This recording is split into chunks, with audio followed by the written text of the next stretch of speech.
TV Ciudad en una jornada de lunes que arranca con 9 grados de temperatura en estos momentos en Montevideo. Saludo cordial a quienes nos siguen por Uniradio, la radio de la Universidad de la República, 107.7 de FM, por señal abierta, 6.1 por YouTube y por tvciudad.ui.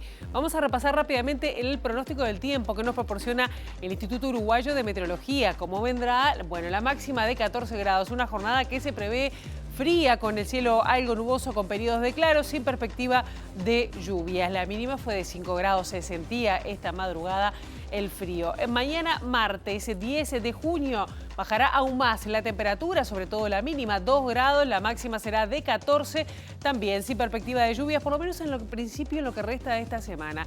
El miércoles 11 de junio también para el área metropolitana, bueno, estará un poquito más templada la madrugada con 6 grados, 15 la máxima, el cielo estará nuboso con periodos de claro. Tenemos muchos temas para compartir con ustedes hasta las 9 de la mañana y uno de ellos tiene que ver con los 100 días de gobierno, los primeros 100 días de gobierno que el Yamandu Orsi y su gobierno difundió lo hecho en estos primeros 3 meses de gestión, destacando acciones para la infancia, la defensa de la salud, la educación y también el desarrollo productivo. También contarles que el presidente de la República, Yamandu Orsi, viajará hoy a Argentina para recibir el premio Ana Frank para América Latina en su segunda edición. Y el presidente estará y concurrirá acompañado por los exmandatarios Luis Lacalle Pou y Julio María Sanguinetti y también por el ministro de Relaciones Exteriores, Mario Lubetkin. También decirles que a pedido del presidente de la República se creó un ámbito de estudio interinstitucional para evaluar la planta de hidrógeno verde allí en Paysandú a cargo de la empresa GIC Global, porque además han surgido algunos cuestionamientos de parte del vecino país. Argentina está enfrente, Colón, bueno, está poniendo algunas objeciones. Viniendo a la política local, dirigentes del Partido Colorado a nivel departamental del interior lamentaron el efecto de marketing que ha entrado en su fuerza política. Según denuncian, está impulsando el secretario Andrés Ojeda y dicen que todo empezó con el spot en el gimnasio cuando, ustedes recordarán, se hacía la campaña política para las elecciones nacionales. También policiales, pero con alto contenido, porque la policía incautó un importante cargamento de estupefacientes en la zona de los bulevares y detuvo a 4 personas. Se trata de 300 kilos de hachís y 6,5 de metanfetaminas que se ocultaban en un camión. Más detalles porque hubo una conferencia de prensa este domingo sobre este tema. Sobre las 8:30 de la mañana estaremos recibiendo al sociólogo Denis Merkel, que presentó una colección de libros de El Berretín sobre la política, nuestra política se llama, pero vamos a hablar de cómo es el pensamiento de izquierda hoy, qué es lo que lo está también de alguna manera interpelando, algunos de estos temas que estarán abordados en esta colección que se presentó en las últimas horas y que tiene autores nacionales, pero también extranjeros. Esto será 8:30. Denis Merkel va a estar aquí en los estudios de TV Ciudad. Y ahora, ¿qué les parece si abrimos la ventana hacia las calles de Montevideo para con datos del Centro de Gestión de Movilidad, ver por dónde circular, por dónde no? @IMTránsito, @MBTransporte para seguir en tiempo real cualquier cambio en la circulación. Les adelantamos que estará cortado Mártires de la Industria Frigorífica entre Avenida Civil y Gregorio Sapine. El corte se va a extender hasta el 23 de junio. Pedro Campbell entre Some y Isabelino Bosch, el corte será hasta las 20 horas por trabajos de hormigonado.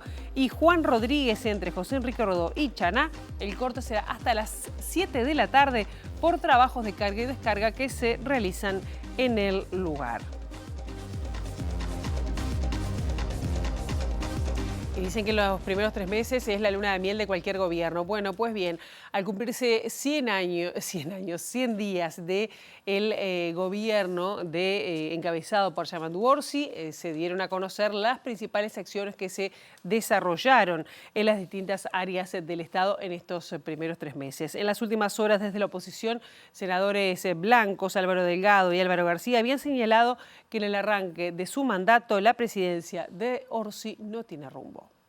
En materia de salud, el comunicado oficial informó que ya fueron restablecidos 90 de los 100 medicamentos que faltaban en las farmacias de ACE y se destacó la creación de la Agencia Reguladora de Medicamentos, el Plan Nacional de Salud Mental y la nueva estrategia para la Junta Nacional de Drogas. Además, se subrayó el avance clave que supuso la aplicación gratuita de la vacuna contra el meningococo, para lo cual se invertirán $10 millones en 2026. En economía se menciona la batería de medidas para departamentos limítrofes con Brasil, el proyecto para mejorar la situación financiera de Casmu y el cambio en la metodología de fijación del valor de los combustibles. Por otra parte, se reivindica la suspensión del proyecto Neptuno en Arasatí. En el área de sociedad y cuidados destacan la reglamentación de la Ley de Infancia y Adolescencia, la elaboración de un nuevo Plan Nacional de Cuidados, el inicio anticipado del Plan Invierno con nuevos locales y más cupos, y la ampliación de cobertura alimentaria a través de prestaciones y de asistencia a más ollas populares. En trabajo señalan la instalación del diálogo social, mientras que en seguridad se hace hincapié en la creación del sistema integrado de lucha contra el crimen organizado y el narcotráfico y la incorporación de casi 2.000 efectivos en los próximos 6 meses. El presidente de la República, Yamandu Orsi, anunció que se va a reunir con los intendentes electos tras las elecciones de mayo para, junto con la Oficina de Planeamiento y Presupuesto, abordar temas que tienen que ver con la caminería y la inversión en el interior del país. Orsi visitó Fraiventos el fin de semana y dijo que cada territorio tiene sus particularidades y que además se deben buscar alternativas para que los proyectos de producción derramen en las zonas del país más afectadas por el desempleo. Junto con la OPP, por todos estos temas que hablamos de caminería, fundamentalmente de lo que son los fondos de desarrollo del interior, y a su vez, concretamente, en cada localidad tenés particularidades que tenés que resolver. Cada uno de los departamentos tiene sus dilemas, sus dolores de cabeza, particularmente y llamativamente Río Negro, desde hace un tiempo viene teniendo las peores cifras en tema de empleo. Antes no era así, me acuerdo en otro tiempo del Congreso, era nota la zona, algo pasó, algo nos pasó y bueno, hay que meterle pienso y trabajo inmediato. Pero Río Negro, disculpe, de los departamentos que mayor riqueza genera el PBI nacional, ¿no?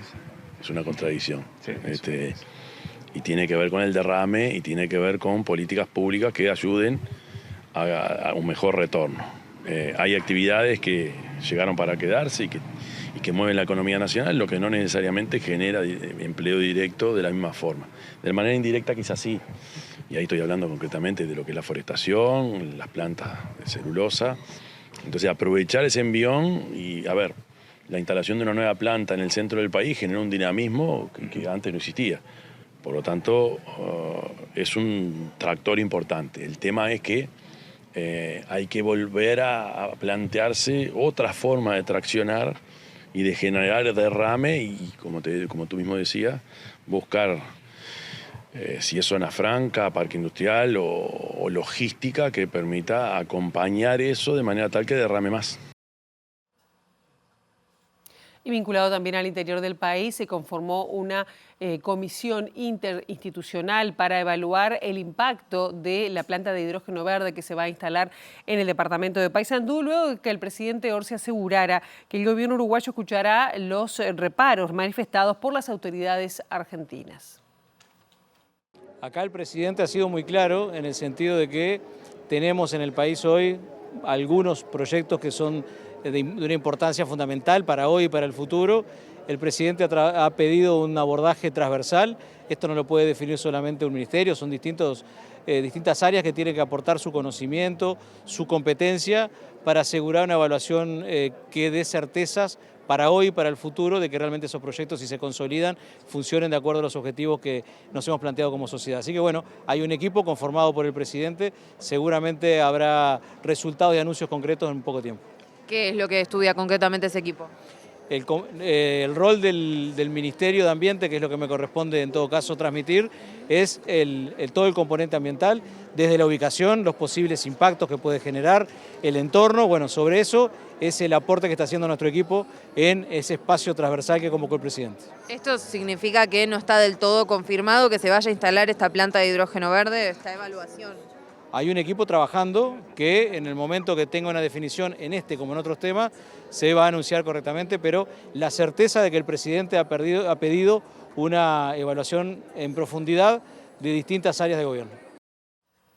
Y en medio de la evaluación por los 100 primeros días de gestión, el vicepresidente de ACE, Daniel Olesker, dijo que se encontraron algunos inconvenientes al ingreso de la gestión por la deuda, por ejemplo, acumulada que compromete el presupuesto de este año y que además exige un refuerzo en la rendición de cuentas. Unos 280 millones de dólares, de los cuales una parte son créditos, son gastos del 2024 sin crédito fiscal, o sea, que eso es lo que en la rendición de cuentas va como artículo para darle a ACE ese dinero para esa parte cubrirla, y otras son gastos excedentarios que se fueron haciendo sin pagar, digamos, ¿no?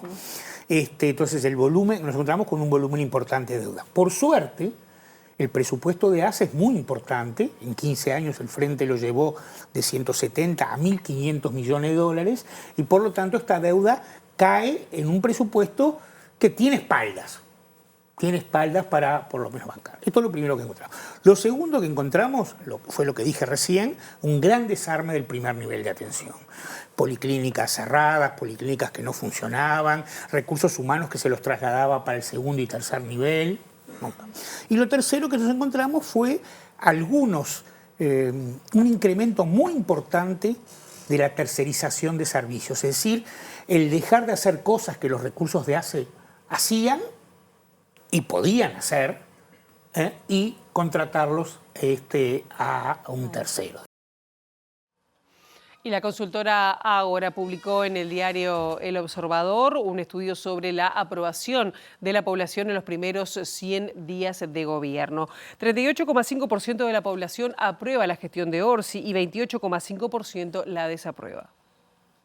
Además del 38,5% de apoyo y del 28,5% de rechazo, el informe de la consultora Ágora también registró que 28% de la población no aprueba ni desaprueba lo hecho por el presidente Yamandu Orsi en estos primeros 100 días de gobierno y que hay un 5% de personas que no supo contestar o no quiso hacerlo. Estas valoraciones cambian según sea la zona del país donde se consulta. Por ejemplo, en el este, Maldonado, Rocha, Lavalleja y 33, el 34,8% aprueba la figura de Orsi, 30,4% la desaprueba, 26,4% ni una cosa ni la otra y 8,4% no sabe o no contesta. En el litoral, Soriano, Colonia, Salto, Paysandú y Río Negro, donde Orsi estuvo el viernes, el 38,2% aprueba la gestión del mandatario, mientras que el 26,8% la rechaza, 31,5% no aprueba ni desaprueba y el 3,4% no mostró interés por el tema. En el área metropolitana formada por Montevideo, Canelones y San José, Orsi logra su mayor aprobación con 45,6%, la desaprobación llegó a 29,5%, mientras que las respuestas neutras fueron 22,5%. En el norte, Artigas, Rivera y Cerro Largo, la opinión mayoritaria es la neutra, 40% no aprueba ni desaprueba, el apoyo reúne 27,5%, superando apenas el rechazo que se ubicó en 26,9%. Finalmente, en el centro del país, Flores, Florida, Durazno y Tacuarembó, es la única zona donde la desaprobación, 28,5%, es mayor a la aprobación, 23,5%, también con un alto nivel de neutralidad llegando al 40,6%. El Movimiento de Participación Popular evaluó este fin de semana los primeros 100 días de gobierno y los valoró positivamente. La diputada Julieta Sierra rechazó los cuestionamientos de la oposición sobre la supuesta falta de rumbo y aseguró, además de empezar a implementar lo prometido en campaña, este gobierno tuvo que dedicarse a apagar incendios. Creemos que hay un rumbo trazado muy claro, donde celebramos estos 100 días con medidas muy concretas. La que se conoce de forma más reciente es el bono para los estudiantes de escuelas públicas, que se va a estar implementando inicialmente para 112.000 estudiantes, ahora al volver de las vacaciones de julio, y bueno, después que tengamos todo el proceso presupuestal para la totalidad de los alumnos. Ese fueron uno de los compromisos centrales de la campaña electoral y que ataca justamente a uno de los principales problemas que tiene este país, que es la pobreza infantil, que está en un 32%. No, falta de propuestas concretas. Se presentaron 63 medidas muy claras en todos los temas y además de eso, apagando incendios constantemente. En el Parlamento resolvimos lo de CASMU, resolvimos lo de la caja de profesionales, después a nivel ejecutivo está todo el tema del ferrocarril, la deuda en ACE. Eso apagar incendios. Y después además propuestas muy concretas como el bono que decía hoy de primaria, como las vacunas gratuitas para niños que salen 15.000 pesos y la van a poder tener gratis, los niños hasta 2 años. Entonces hay una cuestión ahí, la compra de tierras nuevamente de colonización. En cada ministerio te puedo nombrar algo nuevo, te puedo nombrar de industria también, en la situación en la que se está regularizando los créditos que se encontraron de ANCAP y la nueva metodología de precios para tener un mercado más estable. No espero otra cosa de la oposición, pero en realidad creo que el rumbo está trazado. Por su parte también la diputada dijo que lo que está sucediendo en la franja de Gaza, haciendo Israel en Gaza, es un genocidio sin lugar a dudas, sumando su voz a la que en los últimos días también se pronunciaron otros sectores del Frente Amplio, como el Partido Comunista, el Partido Socialista, Sereñistas y bueno, la fuerza política en su conjunto. El MPP considera que lo que está ejerciendo Netanyahu es genocidio, sí. Nosotros siempre nos manifestamos a favor de 2 estados, tanto Israel como Palestina, y consideramos sí que hay genocidio. ¿Y cómo se va a instrumentar una posible ayuda humanitaria? ¿Qué le parece? Y bueno, eso tendrá que ser en coordinación también con los compañeros que están en el Ejecutivo, que ya han dado diferentes declaraciones sobre el tema. Acá lo importante en realidad es que hoy el MPP se pronunció sin problema. Tanto cuco que había sobre eso, que nos pronunciamos, que no nos pronunciábamos. Nosotros siempre tuvimos una postura clara. Y sobre todo más allá de las declaraciones, porque hace muchos años que el MPP convoca a las marchas por Palestina, que forma parte de diferentes organizaciones sociales en busca de la paz. Querían que nos pronunciáramos, nos pronunciamos, pero hace tiempo que venimos trabajando por el tema. El presidente de la República, Yamandu Orsi, concurrirá hoy a Buenos Aires para ser distinguido por el premio Ana Frank en su segunda edición. Este premio que evoca a la joven, a la joven judía que vivía en Holanda, que escribió un diario entre los 13 y los 15 años en la Alemania nazi. La entrega de los premios Ana Frank se realizará en el céntrico Teatro San Martín con la conducción de los periodistas Rolando Graña y Mariana Contartesi, siendo la segunda edición del reconocimiento en América Latina, con el que se busca distinguir la labor a favor de la convivencia en la diversidad, la cultura de paz, la inclusión y la generación de conciencia contra la violencia y discriminación. Entre los premiados, además del presidente Orsi y los exmandatarios Sanguinetti y Lacalle Pou, se destacan el jefe de gobierno de Buenos Aires, Jorge Macri, el músico León Gieco y la jueza federal María Servini. Otro momento distintivo será el homenaje especial a Mujeres Activan por la Paz, integrado por israelíes y palestinas que luchan juntas por la paz en Medio Oriente. En este contexto, el diario Página 12 informó que 3 de sus integrantes visitarán Argentina y Uruguay del 5 al 13 de agosto, invitadas por el Centro Ana Frank Argentina, organismo que, según se anuncia, tiene en marcha varios proyectos en Uruguay sobre la memoria y el legado de Frank. Se trata de Jan Tanus, cristiana árabe, Ángela Sharf, israelí judía, y Ren al-Hajarej, árabe palestina musulmana, quienes brindarán conferencias públicas y participarán de encuentros interreligiosos, diálogos con jóvenes y actividades oficiales. Vamos ahora a filas del Partido Colorado, donde la ex candidata a la intendencia de Maldonado, Teresita Marzano, denunció en el Comité Ejecutivo Departamental, que está formado por blancos, algo que consideró inadmisible. Marzano dijo que esta situación fue consecuencia directa del apoyo que el secretario general del Partido Colorado, Andrés Ojeda, le dio al candidato blanco, Miguel Abella, para las elecciones del 11 de mayo, pidiéndole a Fernando Alves que retire su candidatura para respaldar al nacionalista, cosa que el exfutbolista hizo. En lugar de Alves lo tomó Marzano para reivindicar el vallismo dentro del partido y para mantenerlo como opción electoral, aunque advierte que al ritmo que van las cosas va a ser muy difícil lograrlo a futuro. El Comité Ejecutivo Departamental está formado por supuestos colorados que hicieron el acomodito con los blancos. Ayer se hizo una asamblea fue la primera asamblea después de la elección y es toda gente que está involucrada directamente con la intendencia blanca, que en honor a la verdad, hay que ser honesto, arrasaron con una población. Lo primero que tenemos que hacer es solucionar el problema que tenemos en el Ejecutivo Departamental. No puede ser que los blancos que estén trabajando con los blancos y que vayan a asumir a cargos de relevante importancia en las intendencias blancas con esos 21 ediles que tienen los blancos, esté en el Comité Ejecutivo Departamental. No, No, porque yo trabajo con los blancos o trabajo con el frente y durante a los 5 años me pongo una camiseta roja y salgo a decirte que soy bajista. Marzano hizo estas declaraciones en un programa radial del departamento de Florida, Punto en Rojo, que conduce el convencional por el Partido Colorado, justamente Ezequiel Ibarra, con el apoyo del ex candidato a intendente floridense Juan Justo Amaro, uno de los principales críticos de Ojeda. En ese contexto, Ibarra y Marzano lamentaron que Ojeda, según dijeron, haya convertido al partido en un negocio.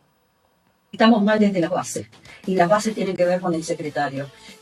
Yo le adjudico una gran responsabilidad al secretario del partido en la división que se ha hecho a nivel nacional de los grupos, y no hubo una expresión más representativa de eso que en la convención nacional del 15 de marzo, cuando todos los candidatos a la intendencia, en ovación, juntos, casi parados arriba de la silla, gritaban: no estamos de acuerdo con la sangría que está ocurriendo. Él habla de una marca. Para mí la marca tiene que ver con el marketingzora, la política, este hombre, entonces. Y marketing es igual a negocio. No, eso no es la política para nosotros. Los verdaderos ballistas no tenemos marcas en la política. Esta es la pregunta que tenemos que empezar a hacernos todos los colorados a nivel nacional, y te diría que los blancos y franqueamplistas también. ¿En qué momento la política se marketingizó y se transformó en un negocio a cambio de cargos, a cambio de grados y a cambio de un montón de cosas más? ¿En qué momento dejamos de hacer los políticos? Con una picardía pequeña, yo creo que nos tendríamos que haber dado cuenta que en el momento que se marketingizó la política fue cuando aceptamos que un candidato presidencial saliera haciendo musculación para un spot publicitario. Yo creo que a muchos colorados no les gustó eso y marcaron el silencio porque ya estaban las bases políticas establecidas y ya estaba la organización política establecida. El senador del Frente Amplio, Aníbal Pereira, dijo que su colega del Partido Nacional, Sebastián da Silva, debe dar un paso a costado en la presidencia de la Comisión de Ganadería del Senado, en un claro conflicto de intereses que dejó al descubierto con la compra de la estancia María Dolores por el Instituto Nacional de Colonización. Pereira señaló que como directivo de la Cámara Uruguaya de Inmobiliarias Rurales, da Silva intervino en el tema en defensa de la intermediación no cobrada por un socio de esa corporación empresarial. Hay algunos que históricamente han ido por la vía de destruir colonización. ¿Cómo? Dejándola sin recursos, como pasó en los 5 años pasados, o tratando de ridiculizar, que fue lo que quiso hacer el senador da Silva en este debate, la intervención de colonización en la compra de la tierra, claramente jugando con intereses inmobiliarios, porque da Silva no es un outsider, es el presidente de la Comisión Fiscal de la Cámara Inmobiliaria de Inmuebles Rurales y a su vez el presidente de la Comisión de Ganadería y Agricultura del Senado. Va a tener que elegir, porque hay incompatibilidad, sobre todo cuando él se mete en este debate. Da Silva lo que le dolió y lo que le duele como presidente de la Comisión Fiscal, pero no lo dice, porque lo que dice es: pero es un cargo honorífico, no en broma para nada. Me dijeron, bueno, poneme ahí, presidente de la Comisión Fiscal. No, pero estás en la directiva, muchacho. Y una directiva de una Cámara que con todo, yo no hablo de malas intenciones, tiene que defender los intereses de la Cámara, está perfecto. ¿Y qué están defendiendo? Y cobrar el palo y medio de la venta de esa compra. Está bien, pero dilo así. No fue su estudio el que interviene. Claramente, no lo es, pero tiene intereses. Entonces, yo creo que sí. O algún socio de la Cámara, seguramente. Claramente, capaz que lo sabe, que lo diga. Pero, entonces, yo creo que si para seguir opinando este tema, si quiere tener autoridad en su mensaje, y tiene que decir que da un paso costado, salvo que la Cámara diga, bueno, sí, da Silva no puede seguir acá. La tercera fecha del torneo intermedio, que cerró con el triunfo de Nacional 2-1 sobre Boston River, resultado que dejó al Bolso como primero de su grupo y primero en la tabla anual. Por su parte, el sábado Peñarol le ganó 3-0 a Defensor Sporting y también quedó primero en su grupo junto a Wanderers. Vamos al show de goles de la fecha número 3 del torneo intermedio. Comenzamos en el Trócoli con la victoria de Cerro 1-0 frente a River. El gol lo hizo Emanuel Cuello en el minuto 45 del primer tiempo allí en la Villa. Liverpool de atrás le ganó 2-1 a Cerro Largo. Franco Rossi abre la cuenta en el minuto número 21 en Belvedere, pero lo cierto es que Abel Hernández, vean que solo que aparece y cabecea en diagonal contra el palo de Santilli y coloca el empate. Esto pasó a los 32 del complemento. Y en el final, cuando no quedaba absolutamente nada allí en la cuchilla, llega el gol del paraguayo Quintana para la alegría del campeón de la Apertura Liverpool 2, Cerro Largo 1. Danubio, con un triunfo enorme, agónico y en la hora y en racha victoriosa, le termina ganando 3-2 a Montevideo City Torque en Jardines. Cuando no, la aparición de Sebastián Fernández a los 20 minutos, anticipando al arquero en el primer palo. Pero el equipo ciudadano va a empatar y a seguir de largo. Primero con el gol de Carica Gelmacher a los 9 minutos, entrando por el segundo palo, lo coloca bien arriba, inalcanzable para el guardameta danubiano, y era el empate. Y en una pelota perdida, allí vean cómo se hace de la pelota el elenco de Montevideo City Torque, el rebote en el palo y de frente llega Neris a los 25 del segundo tiempo para darle la victoria parcial al equipo de Torque. Pero Danubio, con este cabezazo goleador de Matías González, este joven que de a poco va teniendo su lugar en el conjunto de la curva, lo empata a los 42. Y a los 43, este centro que viene de San Seviero y el Colo Romero. Vean cómo lo festeja, lo grita toda la curva. Danubio ganó por 3-2. Bueno, Peñarol le ganó 3-0 a Defensor Sporting con mucha autoridad. El equipo de Aguirre, Leonardo Fernández a los 30 minutos del primer tiempo de penal. El primero va a llegar Maxi Olivera en una linda jugada entre Silvera, Diego García y el lateral izquierdo de Peñarol, que así coloca a los 18 del segundo tiempo el 2-0 para Peñarol. Golazo es el de David Terals. Impresionante rebate a los 43 para que Peñarol gane frente a La Viola en su estadio. El líder de la tabla anual sigue siendo el Club Nacional de Fútbol, que suma 40 y le ganó a Boston River por 2-1 en el Gran Parque Central. De movida a los 3 minutos en un Nacional avasallante, arrollador y con dirección de arco. Llega por Nicolás López para anotar el primero. Nicolás Rodríguez a los 13 minutos. Nacional prácticamente que cerraba el partido, pero iba a sufrir el gol del descuento porque Facundo Rodríguez a los 17 le iba a descontar con un verdadero golazo. Vean cómo va a recibir la pelota allí cerca de la zona del número 10 y le pega así. 2-1 ganó Nacional en el parque frente al equipo de Bolívar. Momento de salir a exteriores para encontrarnos con nuestra compañera Abril Mederos, que tiene novedades con respecto a la vienesa. ¿Cómo estás? Bienvenida.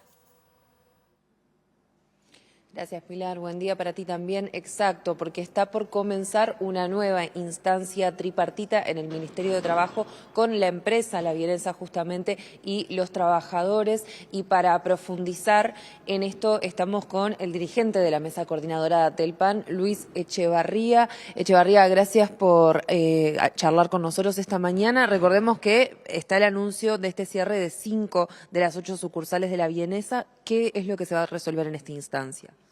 Buenos días. Bueno, en esta instancia lo que se va a resolver es si en definitiva va a existir esa tal reestructura, porque al día de hoy la situación sigue cambiada. Hoy el señor Alejandro Aguerre, dueño de La Vienesa, deberá traer el plan que llevará adelante en estas 3 sucursales que quedarían abiertas. Él había quedado en pagar el mes de abril, que todavía debía, cosa que sí hizo, pero para que comience esta reestructura con 3 sucursales abiertas, debería traer el plan de cómo iba a pagar el mes de mayo, que ya estamos a 9 de junio, y cómo pagaría los aguinaldos. Además de eso, cuál sería la organización del trabajo en este nuevo esquema, cosa que lamentablemente al día de hoy todavía no lo tenemos. Nosotros entendemos que los trabajadores apostamos a que esto siga abierta y que no se pierda más fuente de trabajo, pero en este contexto que no se sabe qué es lo que se va a hacer, la verdad que es muy difícil. Echevarría, usted decía que todavía no lo tienen claro, pero se ha manifestado cuántos trabajadores quedarían sin empleo a raíz del cierre de estas 5 empresas, porque el dueño había hablado de seguros de paro rotativos de manera de no perjudicar a ningún trabajador en particular. Sí, puntualmente se había hablado que se iban a cerrar 5 sucursales, quedarían 3 abiertas. Lo que no sabemos todavía, y es lo que se va a discutir hoy, cuántos en realidad irían al seguro de paro, cuántos quedarían trabajando en estas 3 sucursales y cuántas desvinculaciones habrían. En principio las desvinculaciones se hablaron que serían todas aquellas que no superarían los 3 meses. La semana pasada regía un cuarto intermedio para evaluar la posibilidad de que hubiera una compra de la vienesa por parte de otra empresa. ¿Eso finalmente cayó? ¿Qué pasó con esa posibilidad? Sí, eso en definitiva, quien estaba interesado cayó por la situación que se tiene y las grandes deudas que hay, ¿verdad? No olvidemos ese contexto que se intentó hacer una PR en el cual habían más o menos unos 22 acreedores y de los cuales solo 6 o 7 firmaron, por lo cual eso ya quedó desestimado. Vista las circunstancias de que no hay una compra y la situación financiera no le da para más a la empresa, ¿cuál es la alternativa al cierre de estas 5 sucursales que plantea la parte trabajadora? Bueno, la alternativa, como dije anteriormente, son 3 sucursales. El tema es si con 3 sucursales podría levantar el pasivo que tiene, ¿no? Así que queda pendiente ver si se sostiene eventualmente a través de esas 3 sucursales y cuántos trabajadores quedan. Sí, exacto. Nosotros entendemos que andaría en el entorno de unos 20 trabajadores en estas 3 sucursales. Independientemente de eso, nosotros apostamos a que sigan abiertas las sucursales de la vienesa y estamos trabajando en ese sentido y el miércoles nos vamos a reunir con gente especializada y entendida en la materia de autogestionar 1 o 2 sucursales y hacerle una presentación al Ministerio de Industria para a través de los fondos que tiene el Ministerio de Industria en apoyo a las cooperativas intentar salvar 1 o 2 y ahí ver cuántos puestos de trabajo también podrían quedar activos, ¿verdad? Muchísimas gracias. La palabra de Luis Echevarría, dirigente de la mesa coordinadora del PAN, en el marco de esta nueva instancia tripartita sobre la vienesa aquí en el Ministerio de Trabajo. Bien, muchísimas gracias, Abril. Estaremos atentos seguramente en la actualización informativa de las 13 horas. Hasta ahora hacemos una brevísima pausa y estaremos recibiendo enseguida de la misma al sociólogo Denis Merklen para hablar de la nueva colección de libros, pero sobre todo qué es lo que propone sobre el pensamiento de izquierda en América Latina.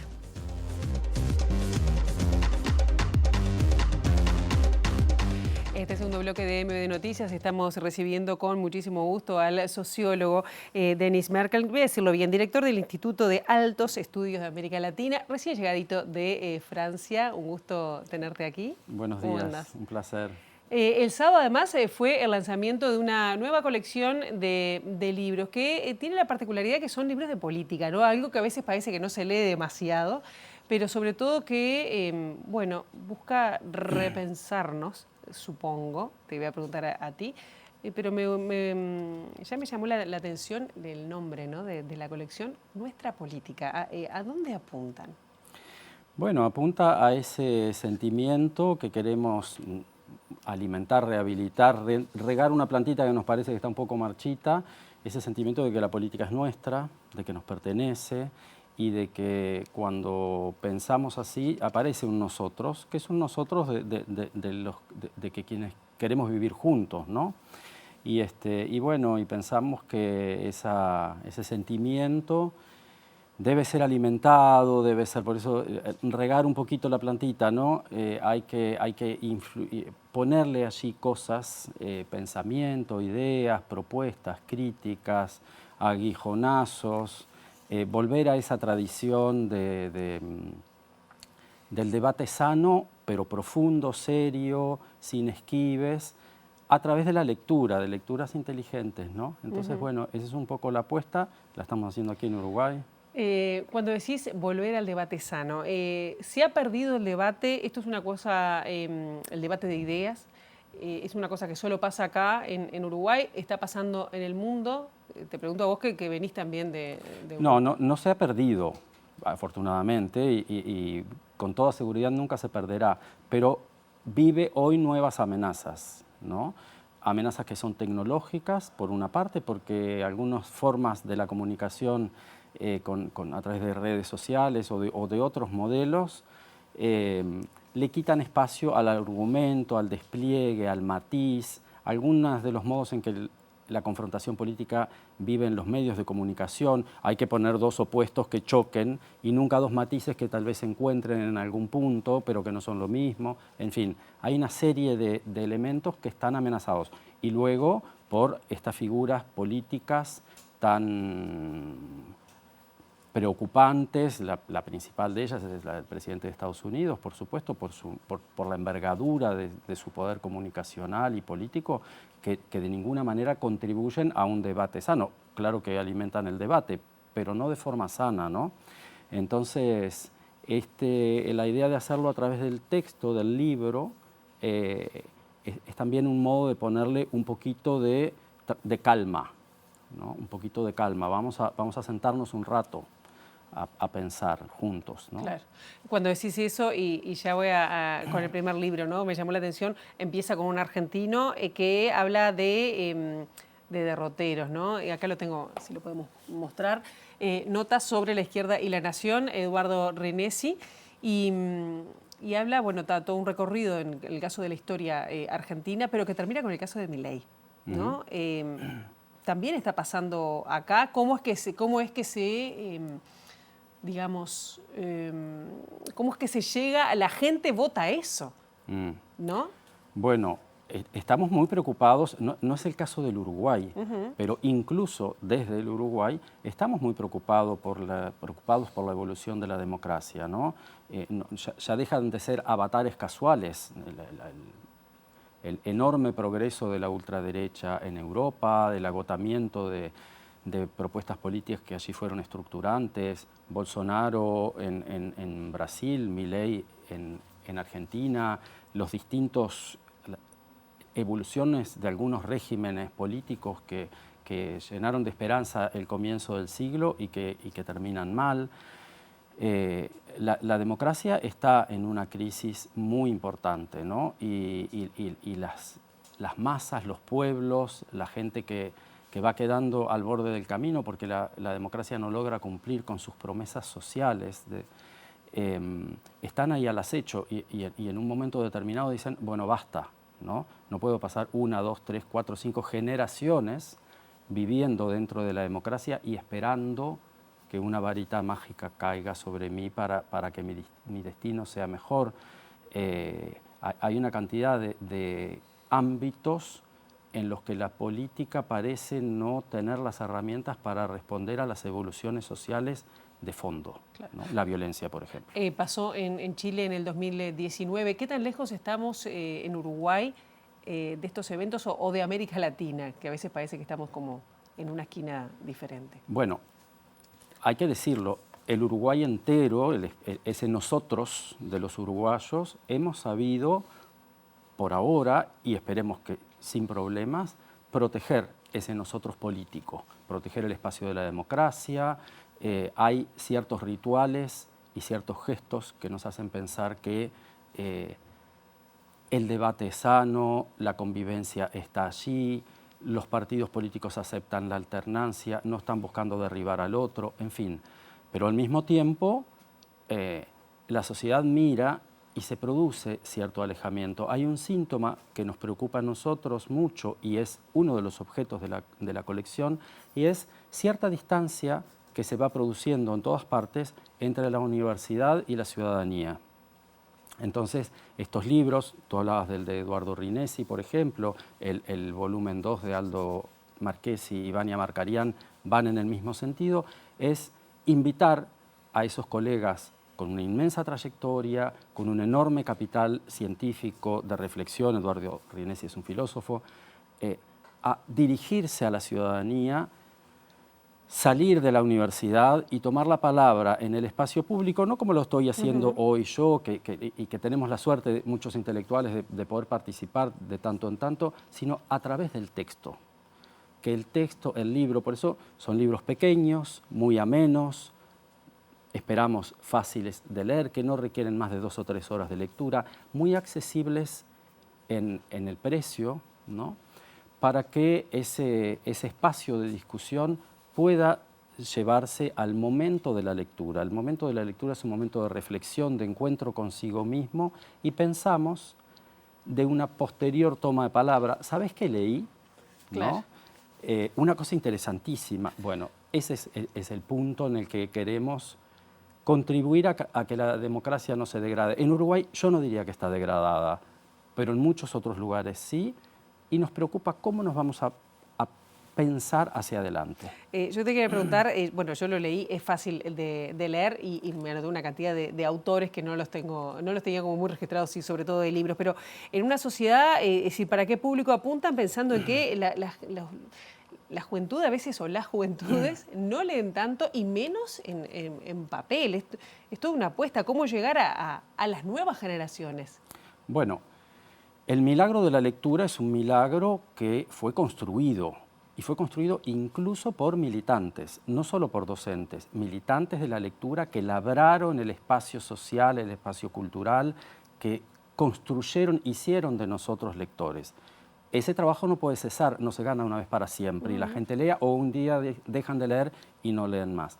De lo que estamos seguros, soy un sociólogo que ha investigado el formato libro y la relación con la lectura, de lo que estamos seguros es de que el libro no desapareció como se pretendía o se pensaba que iba a ocurrir por el desarrollo de las nuevas tecnologías de la comunicación. No lo mató el cine, no lo mató la radio, no lo mató la televisión, no lo mataron las redes sociales y no lo mató el formato tecnológico. Porque el libro, ese objeto que apareció allí con Gutenberg, hablo del libro después de la imprenta, digamos, ya lo sabía antes, por supuesto, crea una conexión muy particular entre el objeto y la persona y ocupa un espacio social. Los jóvenes no están tan alejados como creemos de la lectura.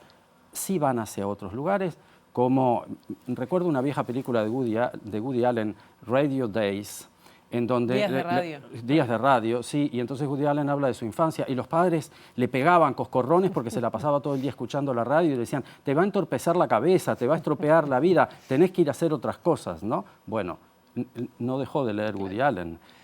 Te quería preguntar, porque recién dijiste, bueno, el avance de las derechas es algo que además se ha estudiado mucho, pero me hace acordar yo no sé si fuera antes del 2000, cuando hablaban del fin de las ideologías. Volvieron y con fuerza. Claro. Y están más presentes que nunca. Te pregunto a vos que has estudiado el tema, pero ¿quién está ganando el relato? Bueno, indudablemente la ultraderecha, con sus formas liberales tan potentes en América y en Europa más conservadoras, está ocupando un espacio muy grande y eso es muy preocupante. Y la izquierda y los progresismos de distinto orden han perdido capacidad de socializar políticamente a la población. Estos libros son, esperamos, herramientas de socialización, no necesariamente en tal o cual ideología. No vamos a esconder que los autores que estamos convocando provienen de una cierta sensibilidad de izquierda o progresista sin necesariamente tener una afiliación política clara, ¿no? Pero no están dirigidas a ese espacio exclusivamente estas propuestas que traemos. Allí, indudablemente, se debe volver a labrar el espacio político y estos libritos esperamos que recuperen lo mejor de esa tradición, de esas lecturas, incluso del panfleto, del manifiesto, del texto, ese que tanto le gustaba a Voltaire, por ejemplo, ¿no? Provocar, salir con una palabra fuerte a decir algo, pero bajo un formato que no es el del minuto y medio de TikTok, ¿no? Que no es el de la confrontación tonta, insultante y descalificante. Es el de un razonamiento que se despliega y luego los lectores tendrán que juzgar, ¿no? Bien, ya tenemos que ir cerrando y una reflexión bien breve porque está vinculado a esto. Tú vas a presentar un trabajo que hiciste, Los Indispensables, que tiene mucho que ver con esto respecto a la militancia social, el activismo social y cómo también, pienso que en el caso de Uruguay, ha bajado, ha disminuido, está fuertemente atacada, incluso desde Estados Unidos, que también proporcionaba fondos. ¿Está vinculado con esto? Sí, hay el trabajo de investigación lo realicé en 10 ciudades de Francia, pero vale para Uruguay y para América Latina. Hay unas cantidades incalculables de gente haciendo trabajo social, militancia social de distintos lugares, y se trata de recuperar el valor político de esos trabajadores sociales, de esos militantes que se están ocupando de un club de fútbol, de acompañar a jóvenes que salen de la cárcel, de pelear contra la violencia del narcotráfico, y que tienen un valor esencialmente y netamente político, aunque ellos mismos no lo digan, y aunque ellos mismos digan y se digan a sí mismos, no hacemos política. Sí, eso es defender el espacio de la democracia y la posibilidad de cambiar y de enriquecer a la democracia reside precisamente allí. Bien, Denis Merklen, ha sido un gusto como siempre tenerte aquí en los estudios de TV Ciudad y conversar contigo. Un placer, muchísimas gracias por la invitación. Por favor. Muchas gracias. Nosotros ahora seguimos con otros temas, porque ustedes saben que 4 hombres fueron detenidos por estar manejando un camión en la zona de los bulevares con casi 300 kilos de droga. Estaba parado el camión y estaban 3 personas cargando cajas de cartón en la zorra de este camión. Ante la duda y la que le llamó la atención al oficial esta maniobra, procedieron a identificar a las personas que estaban allí, a 3 masculinos y al camionero, o sea, en total 4 personas mayores de edad estaban allí. Se coordinó con los colegas de la Dirección Nacional de Policía Científica, los que fueron hasta el lugar y realizaron el relevamiento allí en la escena del hecho, en la primera escena del hecho, que fue donde estaba el camión, y posterior se trasladó todo lo incautado, que era un total de 21 cajas, a la base de la Brigada Departamental Antidrogas, donde se hizo la apertura de todas las cajas, la documentación, y se pudo determinar que justamente había un total de 296 kilos de una sustancia que reaccionó positivo al THC de marihuana. Con una morfología y una apariencia que podríamos decir que se trata de hashish. Y se incautaron también 6,5 kilos de metanfetaminas. O sea que estamos hablando de sustancia vegetal y sustancia sintética química. Hoy en día estamos con 4 personas detenidas bajo la órbita de la Fiscalía de Tercer Turno de estupefacientes. Están declarando en este momento. Hay muchas acciones a seguir adelante. Queda pendiente recabar mucha información, analizar documentos que fueron incautados, realizar pericias pendientes. No se descarta que pueda haber alguna otra detención en estos días acá en Montevideo, alguna otra parte del país.